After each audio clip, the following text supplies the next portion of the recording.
हम इंसानों को पृथ्वी पर आए हुए लाखों सालों का समय हो चुका है, लेकिन हम 1 अरब साल आगे चले जाए तो क्या होगा, चलिए जानते हैं इस वीडियो में। अगर हम पृथ्वी के इतिहास में 1 अरब साल पीछे जाते हैं तो हमें कोई भी पेड़ पौधे या फिर जीव जंतु नहीं दिखाई देंगे। ऐसा इसलिए है क्यों कि तब ऐसी कोई भी चीज पैदा ही नहीं हुई थी। उस समय सिर्फ समुद्र में जीवन मौजूद हुआ करता था और वह भी बैक्टीरिया के रूप में। ये बैक्टीरिया तेजी से रिप्रोडक्शन करते हुए विकसित होते गए और धीरे धीरे कॉम्प्लेक्स जीव जंतु में कन्वर्ट होते गए। इनमें से एक जीव ने समुद्र से जमीन पर आने की सोची और यहाँ से पैदा हुए। और आपकी जानकारी के लिए बता दूं कि इसी तरह के जानवर होते हैं जो पानी और जमीन दोनों पर ही रहने के काबिल होते हैं। इसके सबसे अच्छे उदाहरण कछुआ और मगरमच्छ हैं। धीरे धीरे ये जानवर भी विकसित होते गए और ऐसे जानवर पैदा होने लगे जो सिर्फ और सिर्फ जमीन पर रहने के काबिल थे।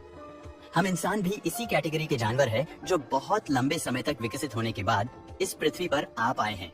वैज्ञानिक बताते हैं कि होमो सेपियंस इकलौती इंसानी प्रजाति नहीं थी जो पृथ्वी पर रहा करती थी। जिस तरह से आज हमें अलग अलग नस्ल के घोड़े, कुत्ते और बिल्लियां मिलते हैं, वैसे एक समय पर अलग अलग नस्ल के इंसान भी हुआ करते थे। इनमें से एक प्रजाति तो ऐसी थी जो हम इंसानों से भी ज्यादा बुद्धिमान और ताकतवर हुआ करती थी।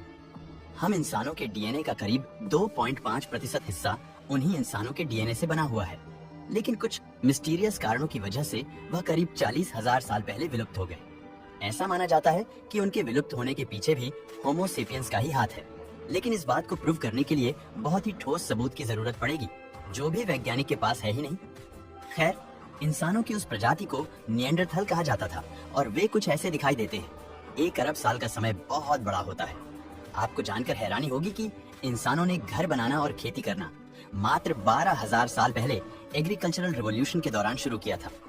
इससे पहले इंसान अलग अलग जगह टहलते रहते थे और शिकार करके अपना और अपने ग्रुप का पालन पोषण करते थे। वैज्ञानिक ये सब बताते हैं कि भविष्य में इसके मुकाबले एक चीज बहुत ही बड़े पैमाने पर चेंज हो जाएगी और वो है टेक्नोलॉजी। अभी तक हम इंसान अपने ज्यादातर पास्ट में बिना टेक्नोलॉजी के ही जीते हुए आए हैं, लेकिन पिछले 150 सालों में ये चीजें पूरी तरह से बदल चुकी है। हमने अब ऐसी टेक्नोलॉजी को डेवलप कर लिया है जिससे हम आसानी से बहुत कॉम्प्लेक्स टास्क को भी कंप्लीट कर सकते हैं। वैज्ञानिक बताते हैं कि अब ये चीज भी हमारे लिए इतनी ज्यादा खास नहीं रहेंगी, लेकिन इंसान ऑलरेडी आर्टिफिशियल इंटेलिजेंस को डेवलप कर चुके हैं। ऐसा माना जाता है कि भविष्य में हम इंसान नहीं होंगे बल्कि एक साइबर रोबोट में कन्वर्ट हो जाएंगे। साइबर रोबोट एक ऐसा जीव होता है जो इंसान और रोबोट का मिक्सचर होता है। धीरे धीरे हम इंसान अपने शरीर में ऐसी टेक्नोलॉजी को फिट करने लगेंगे जिससे हम धीरे धीरे रोबोटिक बनते चले जाएंगे और इसकी शुरुआत ऑलरेडी हो चुकी है और कंपनी इन चीजों को सच बना रही है। एलन मस्क की कंपनी जो दिमाग में चिप लगाने का काम करती है, उनके मुताबिक भविष्य में हम इन चिप के जरिए किसी भी चीज को तुरंत सीख पाएंगे और आर्टिफिशियल इंटेलिजेंस को भी टक्कर दे पाएंगे। दुनिया की पहली आर्टिफिशियल वॉर्म फैसिलिटी है। ये सच में बच्चे बनाने वाली फैक्ट्री है जहाँ पर बच्चों को आर्टिफिशियली मैन्युफैक्चर किया जाता है, यानी बच्चा पैदा करने के लिए माता पिता की जरूरत नहीं पड़ेगी और फैक्ट्री में ही बच्चों को प्रोड्यूस कर लिया जाएगा। एक समय ऐसा था जब लोग ऐसा मानते थे कि इंसान को बनाना सिर्फ भगवान का ही काम नहीं है। आगे चलकर हम इंसान या तो आर्टिफिशियल इंटेलिजेंस से हार जाएंगे या फिर उसे अपने काम में इस्तेमाल करने लगेंगे। ये दोनों चीज इस बात को डिसाइड करेंगे इंसानियत का भविष्य कैसा होने वाला है।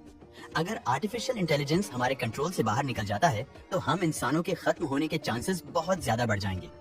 ऐसे में जीवन तो पूरी तरीके से खत्म नहीं होगा, लेकिन आर्टिफिशियल इंटेलिजेंस अब कॉन्शियसनेस हो चुका होगा। जिस तरह से हम इंसान और दूसरे ग्रह पर जाने का प्लान बना रहे हैं, वैसे ही भविष्य में आर्टिफिशियल इंटेलिजेंस अलग अलग ग्रह पर एक्सप्लोरेशन करेगा और वहां पर अपनी बस्तियां बसा पाएगा। बस हम इंसान उन बस्तियों का हिस्सा नहीं रहेंगे। अगर ऐसा नहीं होता है तो आर्टिफिशियल इंटेलिजेंस हमारे कंट्रोल में रहता है तो चीजें बिल्कुल सेम तरीके से होंगी। बस फर्क इतना होगा कि वह बस्तियां आर्टिफिशियल इंटेलिजेंस की नहीं बल्कि हम इंसानों की होंगी। वैज्ञानिक ऐसा बताते हैं अगले 100 सालों में हम अपने ग्रह पर मौजूद सारी एनर्जी सोर्स को अपने कंट्रोल में करने के काबिल हो जाएंगे। इसके बाद आने वाले सालों में इतने ज्यादा पावरफुल हो जाएंगे कि पूरा सोलर सिस्टम हमारे कंट्रोल में होगा। हम अपने सूर्य से आने वाली 90% ऊर्जा को अपने इस्तेमाल में ले पाएंगे, जो कि एक बहुत ही बड़ा नंबर होगा। अगर हम आने वाले लाखों सालों तक जिंदा रह गए तो हम बहुत ही ज्यादा एडवांस बन चुके होंगे। इसके बाद हम सिर्फ अपने सौर मंडल पर ही नहीं बल्कि अपनी पूरी गैलेक्सी पर कंट्रोल कर पाएंगे। हम इतने ज्यादा पावरफुल हो चुके होंगे कि ग्रहों और तारों को बनाना हमारे बाएं हाथ का खेल होगा। वैसे आपको क्या लगता है, हम इंसान 1 अरब साल बाद ब्रह्मांड के किस एरिया में रह रहे होंगे? हमें नीचे कमेंट में लिखकर जरूर बताएं। ब्रह्मांड में ऐसे ही बहुत सारे रहस्य दफन हैं, जिनको जानने के लिए कृपया हमारे चैनल को सब्सक्राइब और लाइक करें। Thank you.